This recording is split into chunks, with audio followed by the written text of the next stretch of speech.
I noticed the light had changed. Not all at once, not in some dramatic sunset blaze, but slowly, over weeks, like a cup being emptied by drops. The afternoon sun that used to stripe my kitchen floor in sharp, buttery bars now laid itself down like a tired cat, pale and diffuse. It was September, but this felt different from the usual autumn melancholy. This was quieter, an internal shift echoing an external one. I found myself standing in the middle of rooms, holding a dish towel or a book, having forgotten entirely what I'd meant to do next. The forgetfulness wasn't frightening. It was soft, like a veil between me and my own intentions, as if my thoughts were still there, just a few steps farther away than usual. If this story already feels familiar, if you've ever felt off without knowing why, take a moment to like this video and subscribe to the channel. These stories are here for moments like this, when quiet understanding matters more than answers. My neighbor, Mrs. Rossetti, had a birch tree in her front yard. For years, it was just a background fact, a vertical line of white and green outside my home office window. But that week, I really saw it. The leaves had begun to turn, not a vibrant gold, but a muted, papery yellow. A few let go every hour, spiraling down without a sound. I watched one fall all the way from the highest branch to the damp grass below. It took forever. It felt like a performance just for me, this slow, graceful surrender. I felt a strange kinship with that leaf. Not sad, exactly, just detached, floating on a draft I couldn't feel.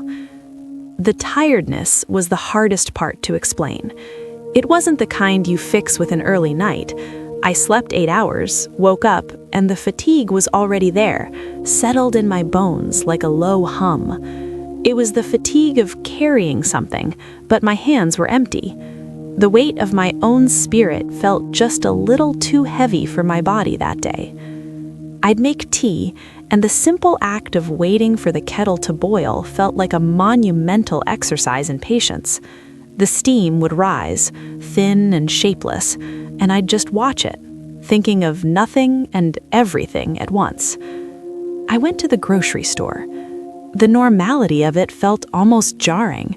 The bright lights, the upbeat music, the careful pyramid of perfect red apples. I picked up a carton of eggs, feeling the cool cardboard against my palms.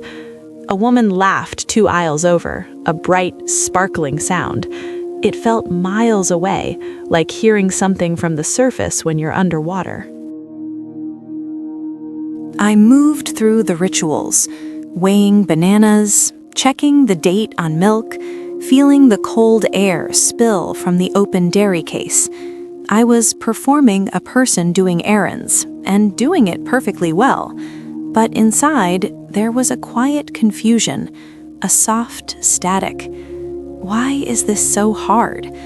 I wasn't even sure what this was, just the being. In the parking lot, I saw a man leaning against his car, staring up at the sky. He wasn't on his phone, he wasn't rushing anywhere, he was just looking.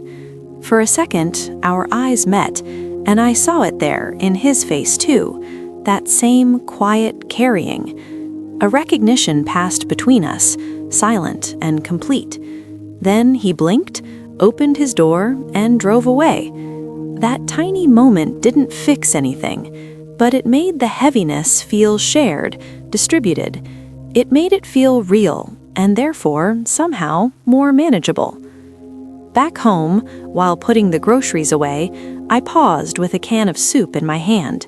The label was familiar, a small artifact of childhood comfort, but the feeling it once carried was out of reach, like warmth remembered through glass. I pressed the cold metal briefly to my forehead.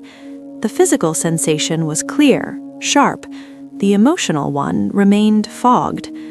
I placed the soup in the cupboard and closed the door. That evening, I didn't turn on the TV. The silence in the living room wasn't empty, it was full. full of the day's unspoken thoughts, the unshed tears that had no clear source, the questions I couldn't even form. I sat on the couch and let the room darken around me. Outside, the street lamp cast a long, skeletal shadow of the birch tree across the far wall. It swayed, almost imperceptibly, as if breathing with me. I noticed my breath. Not in a mindful, fix-it way. I just noticed it.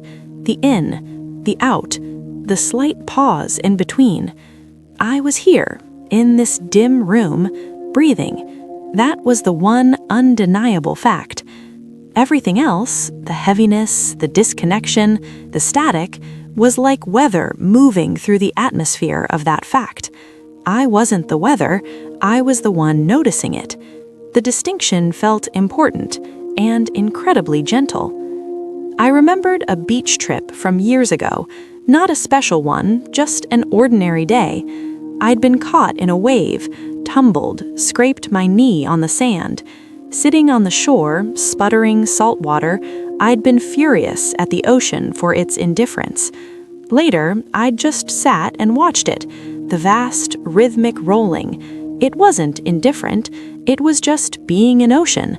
My scraped knee was my responsibility. It occurred to me now that this internal weather, this slow, heavy front, was the same. It wasn't attacking me, it was just moving. And I was sitting on the shore of myself, feeling its spray. The metaphor didn't solve anything. It didn't make me leap up or feel suddenly healed, but it draped a soft blanket of perspective over the confusion. Oh, I thought, this is just a kind of weather. I got up and made toast, not because I was hungry, but because the actions were certain. Bread, slot, lever down, click. The wires glowing red. The smell slowly filling the kitchen. Warm, starchy, safe. I buttered it carefully, watching the yellow melt into the golden pores. I ate it standing by the sink, looking out at Mrs. Rossetti's tree, now a charcoal sketch against the indigo sky. Each crumb was an anchor. This is toast. This is my mouth tasting it. This is the furnace humming on downstairs. This is the cool porcelain beneath my fingertips. The present moment, broken into sensation-sized pieces, was a place I could inhabit. The bigger fog couldn't fit here. It loomed outside, and that was okay. Later, in bed, the world reduced itself to the weight of the comforter and the faint scent of laundry detergent on my pillowcase. The thoughts tried to come, the low-grade dread, the shapeless worries, but they seemed smaller in the dark. I didn't fight them.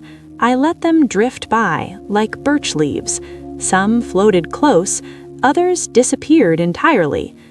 I thought of the man in the parking lot staring at the sky.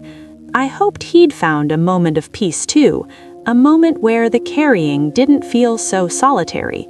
Maybe he was somewhere right now, also in the dark, also just breathing. If this story has made you feel a little less alone, take a quiet moment to like and subscribe. These stories will be here whenever you need to sit with your own weather. The last thing I felt before sleep wasn't happiness or relief.